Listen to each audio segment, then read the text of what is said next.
there, my name is Kelly Dale with Off the Beaded Path. I have a studio in Forest City, North Carolina. I have a website called offthebeadedpathbeadstore.com, and I've been here on YouTube for about the last 10 or 11 years. I'm so excited you joined me today because we're going to start working on some of the patterns that I gave away last week for International Beading Week. So if you have no clue what I'm talking about, last week, Tuesday through Friday, I debuted a brand new free pattern on my website, and they're still completely free. You can go in and you can go under step-by-step tutorials on my website at offthebeadedpathbeadstore.com. There's a whole section that says free. So today we're going to be working on one of the rings for those patterns. So let's go ahead and see what we need to get started. All right, so the first thing you'll want to do is you'll want to go to offthebeadedpathbeadstore.com and grab the Diamond Trio Ring pattern. And you'll see here at the top, I'm using 3 colors of a size 11 Delica. So if you use the colors that are specific to this, it's going to turn out to be colors that are going to look something similar to this. And you'll see I've done a little fun thing here on the top, and I'm going to show you how to do that as well. Those are going to be for that specific color scheme. Now you can do whatever colors you want. So there's 2 ways to look at this pattern. You will notice if you flip to page 2 of the pattern, you will notice that you have your bead chart. It covers 2 pages. And then if you flip over to the next page, it has your word chart. Now, the only issue with using your word chart is that you can use it up to a point, but then you're going to start doing increasing peyote and then decreasing peyote. So I don't really like to follow the word chart. If I'm 100% honest with you, I like to follow the bead chart, and I'll show you why. The one thing that's going to be great about the word chart that'll kind of help you is I made sure to go through and you have the sizes for the rings listed onto the chart itself. So that's always a lot of help. But what I like to do, and to me what's the easiest thing to do, is I like to do this as a odd count peyote band, and then I simply go back and brick stitch these 2 pieces on here. So I'm going to see if I can zoom in just a little to show you. I'm going to take my ruler here, and I'm going to take a pen that's got some pretty dark ink to it, and I'm going to line up here where the bottom part of the band is. So if this is my band, I want straight across, and I want to kind of line that up, and I'm going to take my pen and make a line here. All right, so if I made that line and I darken it up a little bit, you'll see there where it stops. Now I'm going to do the same thing here at the top. I'm going to flip this around, and I'm going to line it up. You don't have to do the line all the way down. We basically want to just put, sorry, there's a gnat flying around. We want to put here where our increasing starts. We want to kind of go ahead and do a little line here.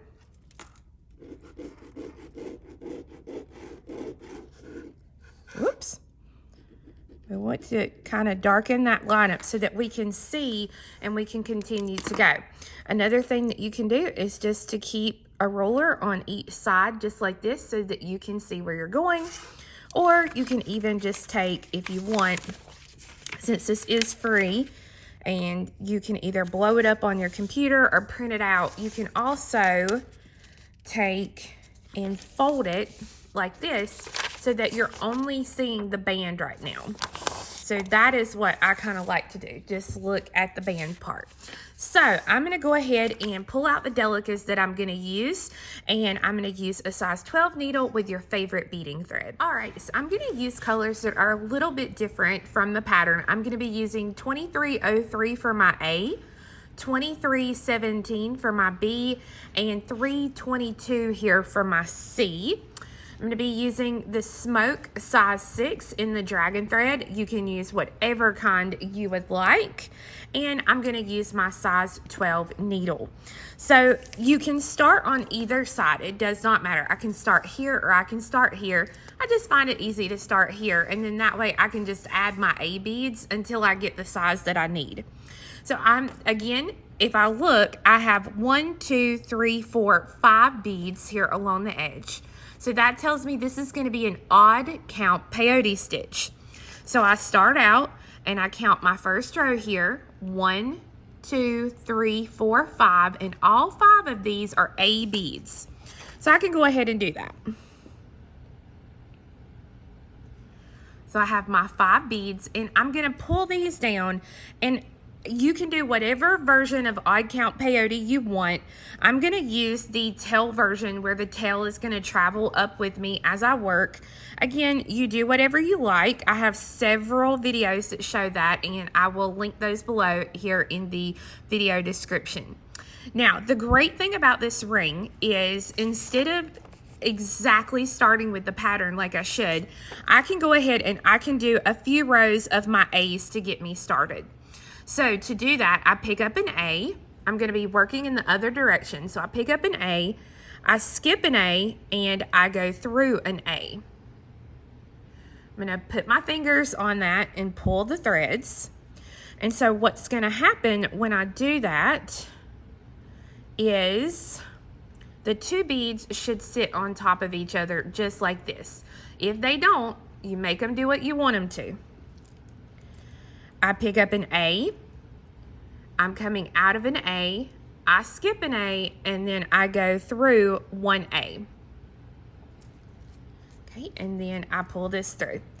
And again, the new bead and the one I skipped are going to stack on top of each other. So you'll see here I only have 1 bead left. So what this means is I pick up 1 bead, I take my needle under the tail thread here. All right, so I'm kind of keeping it tight around my finger. I go under the tail thread, and my main goal is I do not want this bead here to go under this thread.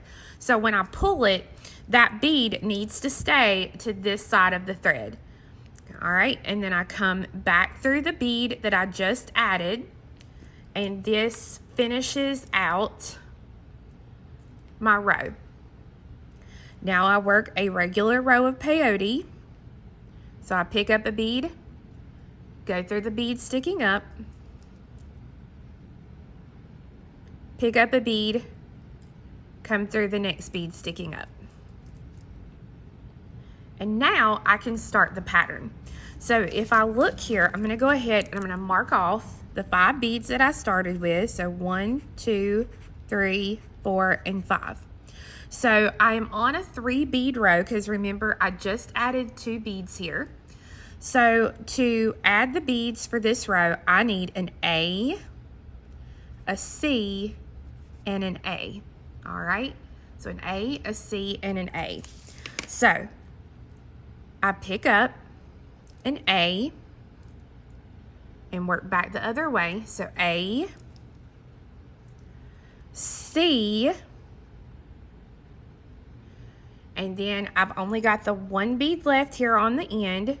So I pick up the A, and again, I keep the thread tight around my finger. My needle goes under the thread, but the bead that I'm adding does not go under the thread. And I pull this and come through the bead that I just added so that now that finishes that row. So now if I look at my pattern here, my next row is a 2 bead row. I only have 2 places to put. So the next row is a C and a C. So 2 C's. So C, pick up and come through. C, pick up and come through.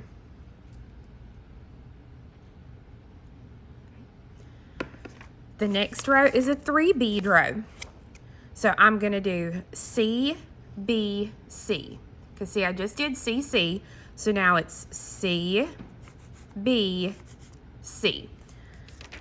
So I take and I pick up a C and go through, a B and go through, and then the last bead for that row is a C. So I pick up the C, I go under that tail thread, pull it through, and then come back through the bead again.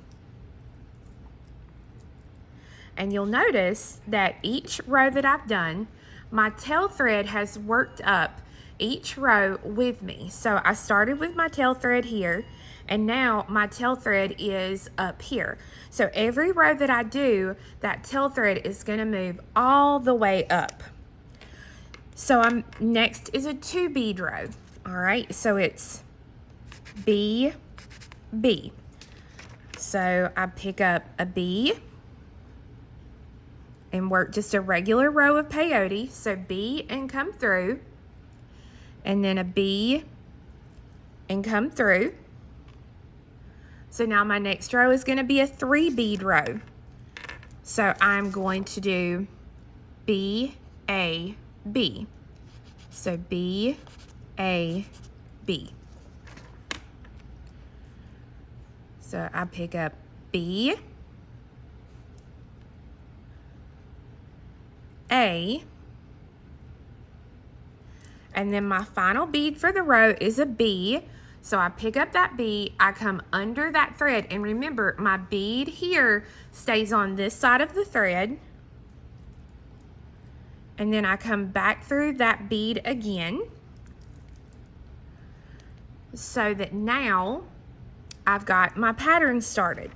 So what I'm going to do is I'm going to continue working my pattern until I get the length of the ring that I want. Now, you'll notice here at the very beginning of my project, I started out, I have a 3 bead row. So when I finish the length, I need to finish with a 2 bead row. That way they will fit right in together when I go to zip them up. So continue on with your pattern and your odd count peyote, and then I'll be back to show you how we're going to zip it up and then how to add that awesome diamond shape to the top. So once you finish the length you want for your ring, then you're ready to zip up the sides. So just like I showed here a minute ago, you'll notice that this side finishes out with 1, 2, 3 beads that are sticking up, and this side here finishes up with 1, 2 beads sticking up. This is going to allow us to put these sides together and then zip them up. So all I'm going to do is take and fold the 2 pieces together just like this. My thread is currently coming out of the bead here on the right, so I'm going to take my needle and I'm going to come through the bead adjacent to it here on the left. And I'm not going to pull tight so that you can see where my thread path goes. So now I'm going to go to the bead sticking up here on the right.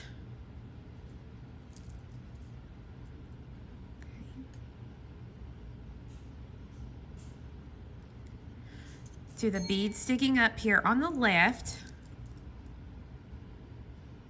And you can see there how we got this zigzag manner so that when I pull it tight, you see how it just zips right up.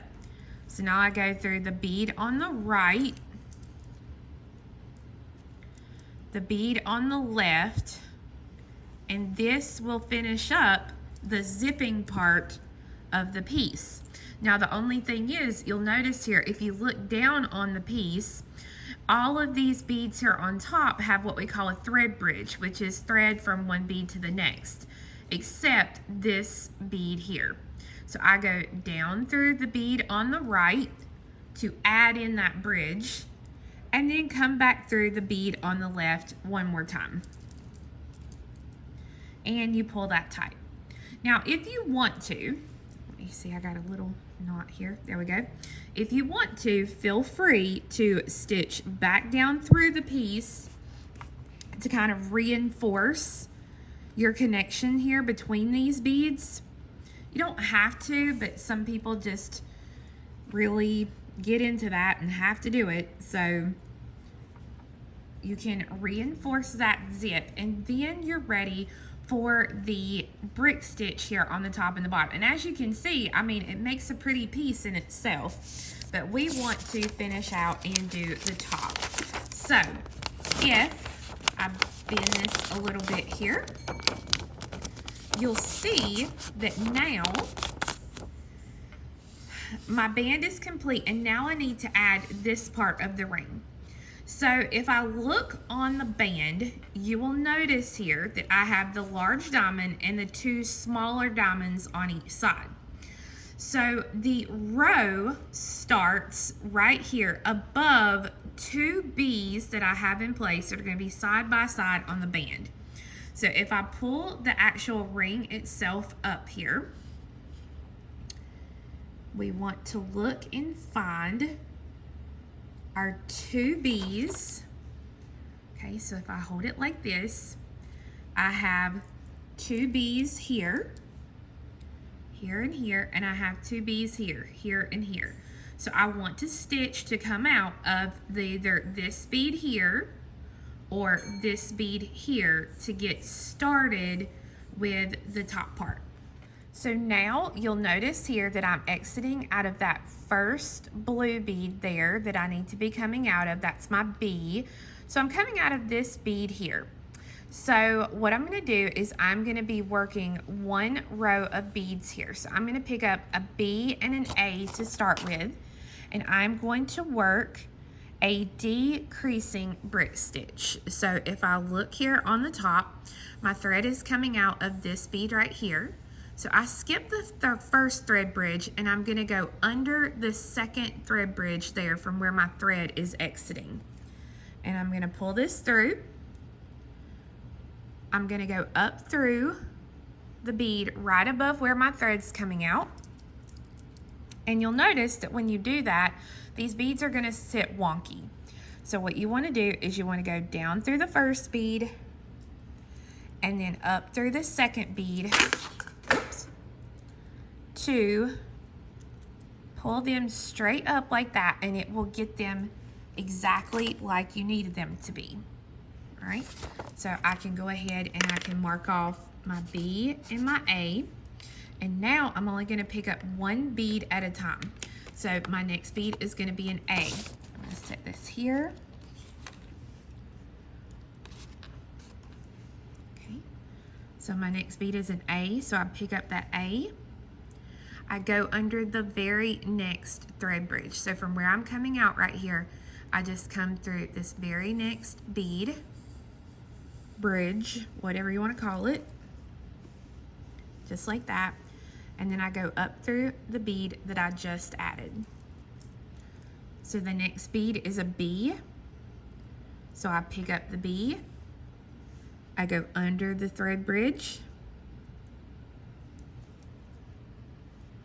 and then through the bead I just added. And remember, you want to pull this straight out the way that the thread is coming out of the bead. I know that sounds super easy and simple, but it will help you get this nice and tight the way you want it. So I've added the A and I've added the B. So now you see here I've got two C's. So again, we're only going to pick these one up at a time. So pick up a C and go under the next thread bridge.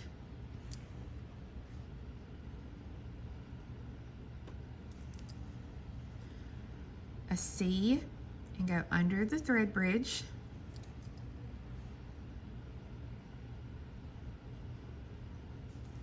You'll see each time I'm pulling that thread straight out the way it's coming. Okay, a B and go under the thread bridge.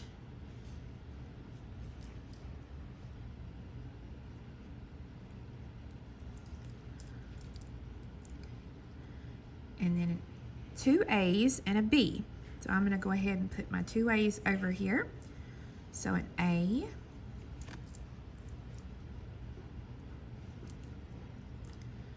an A,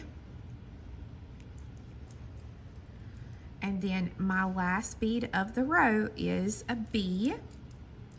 So I pick up that B and I go under that last thread bridge there so that now this row is complete.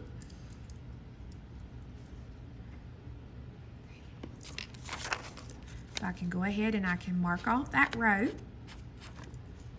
And if you'll notice now, it really comes in for a decrease. So if you'll see here, I have 2 A's. So I want to come out of this A right here so that I can start my next row. So to do that, I'm going to, let's see, down through this A, and then up through this A, so that it gets me in position to start the next row. So again, I'm going to work a decreasing brick stitch, and I'm going to pick up 2 beads to start with. So I'm going to pick up my A and my B. So A and B. I go under the second thread bridge from where my thread is coming out. So my thread is coming out here, so I skip the first one and I come under the second thread bridge. Pull this through, up through the bead right above where you just went under the thread.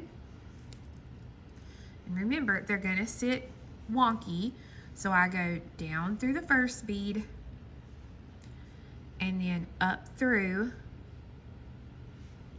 that B bead again, and I pull it straight so that now those sit straight exactly the way I want them. So then my next bead in the row is a C, so I go under the very next thread bridge,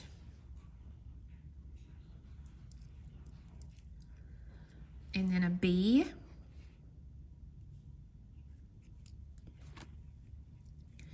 and then the last bead of the row is an A. So I pick up the A, I go under, just like this. All right, so I finished out this row. So we did an A and a B to start with, and then we added the C, the B, and the A. So from where my thread is coming out, it's coming out of this A right here.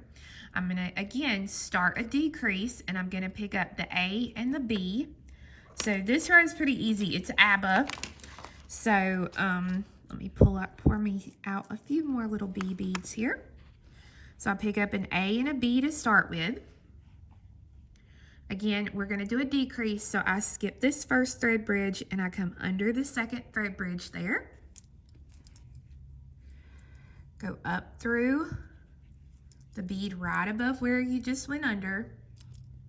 And then we go, I have to make them sit straight, so we go down through the first bead, up through that second bead again, and remember, pull the thread straight out. You can put, you see how I put my thumb there and pulled? You can do that so that they'll lay exactly like they need to. And then we're gonna do, remember it was ABBA, so we've got A, B, now it's a B. And then an A.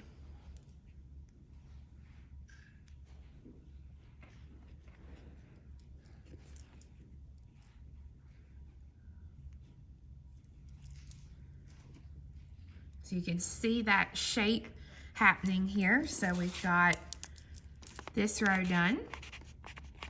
Okay, now we're on a 3 bead row, A, a B, and an A.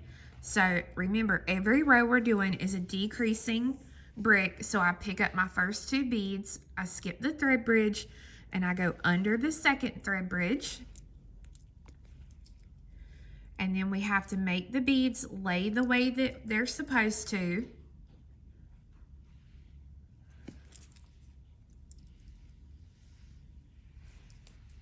Just like this. And again, you can put your thumb there to kind of pull that. So A, B, A. So I go under the last thread bridge here. And now the great thing about the ring itself is that if you look at the pattern, because I always like to give people the option, you know, of doing your brick stitch or your peyote or whatever you want to do. For the brick stitch, I stop with this row here. So this last row of 2 A's, this is where I stop. Now, if you want, you can go, once we finish this row, you can add the bead here, but I just kind of like to stop at that 2 bead row so that it looks like this. That way that 1 bead doesn't kind of get caught on things that you may you know, encounter on a day-to-day basis, especially your clothes. The 2 2B doesn't seem to get caught as easy, so that's a good thing.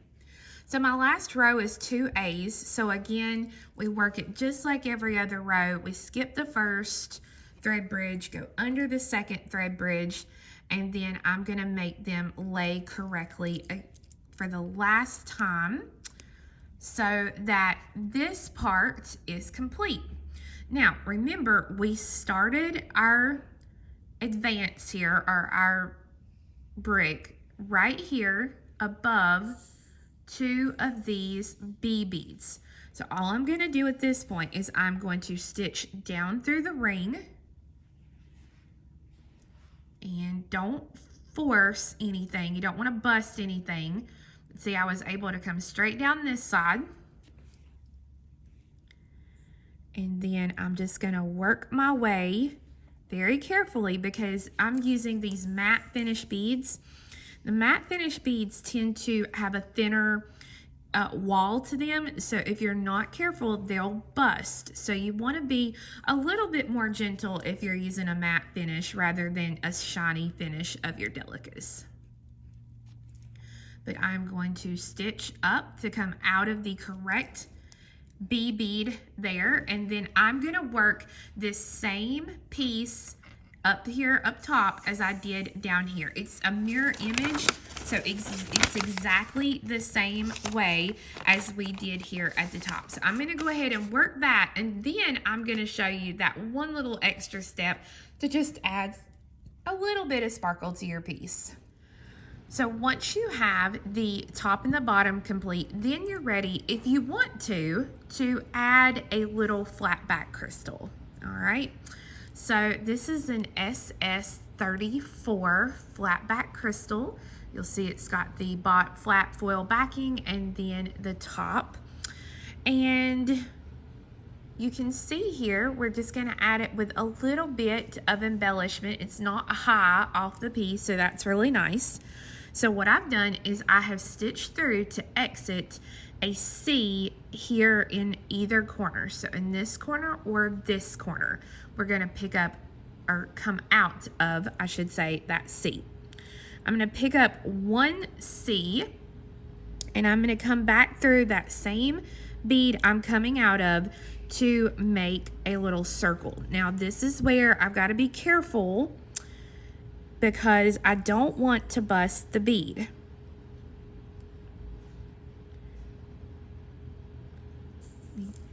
So let me work this and get this in here, and I will be right back with you. Okay, there we go. So I've got it in there now, and what I'm going to do is I'm going to pull this through here, so that what's going to happen is that new bead is going to sit right on top of the bead already in place. So now I'm going to stitch up to come out of this bead right here. So one at a time, I'm going to take and just go through the beads. So those are my C-colored beads to get up to not the little top point, but a 2-bead row there of the C beads. There we go. And now I'm going to pick up one C, and I'm going to come down through the C right next to where the thread is coming out. So when I do that, now that one is going to sit, and you'll see there where you actually see the hole of the bead. And then I'm going to stitch down again one at a time through these C-colored beads here.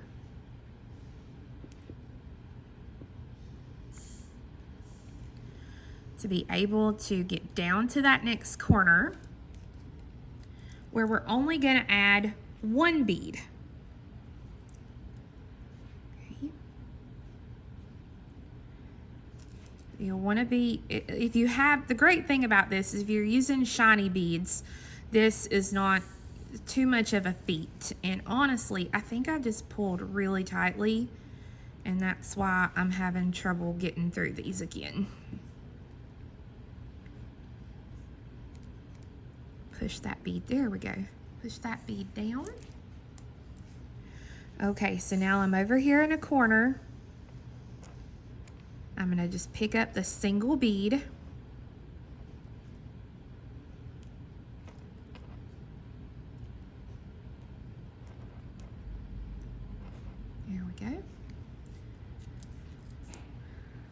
And again, I'm only going to pick up one bead, and I'm going to come back through that same bead again.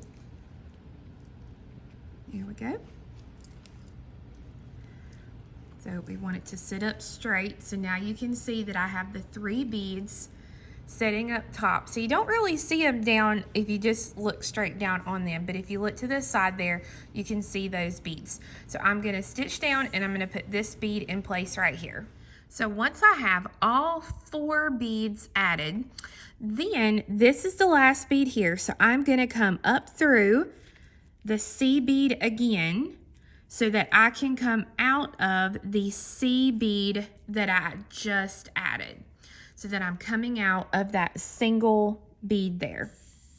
Now I'm going to be picking up 4 C's. So 1, 2, 3, and 4. And I'm going to come to the next C here in the corner, and I'm going to go through that bead. 4 C's, 1, 2, 3, and 4, and come through the bottom. 4 C's, and then 4 C's. So I'm coming up out of this top bead here.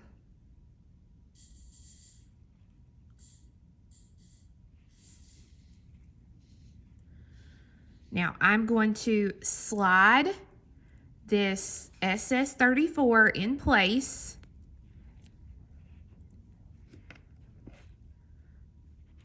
Get it snugly in there. And so see, that helps to really straighten up those C's as well. Until you get that one in there, it doesn't really snug up nicely. But once you get that in there, it really makes that center encasement look a lot better. So what I'm going to do is I'm going to come through 1 bead of my first set of 4, and I'm going to pick up 2 C's, skip 2 C's, and then go through 3 C's. So I'm going through the last bead of the 4, my 1 bead on the base, and then my first set of the next 4. Now when I do that, I want those 2 beads to sit on top just like this. Okay, so keep your thumb down on it, pick up 2 C's, skip 2 C's, and then go through 3 C's. So 1, 2, and 3.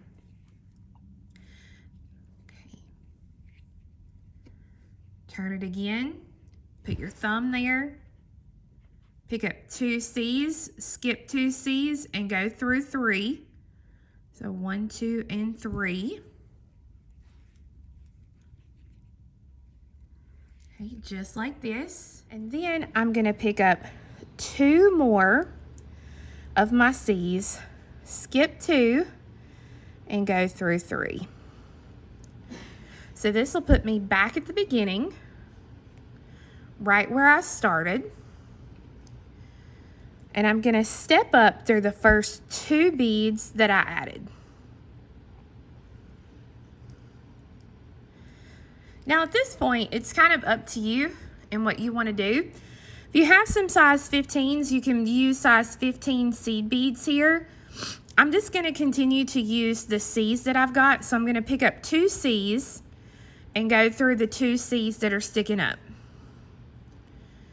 2 C's, go through my next 2 C's here. 2 C's and go through. And then finally 2 C's. And then I will go back through all of the C's here on this top layer again. And just pull to reinforce these C beads that I've got here, so that now that encases that little stone on top and gives my ring just a little extra pizzazz.